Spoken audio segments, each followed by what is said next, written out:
Are you ready? Mr. Chair, I wish I can make a few clarificatory questions before later. we start. But these are prejudicial questions, Mr. Chair. Later.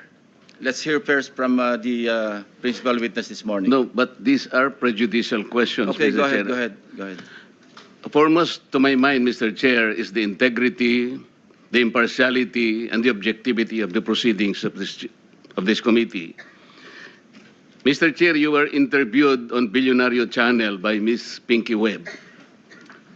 Basahin ko po, sabi niya, Senator Ping, para sa inyo, sino ba ang sabihin natin worth it or dapat na ikonsidera na state witness na ipasok man lang dito sa Witness Protection Program?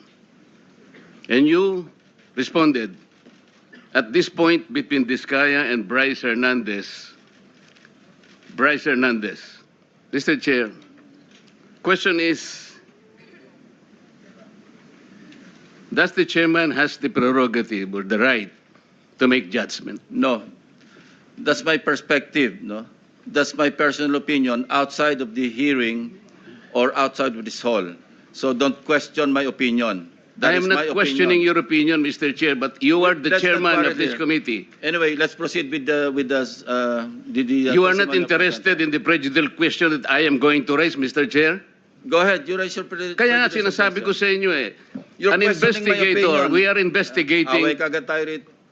Mr. Chair, we are still in the Hearing is suspended. investigating.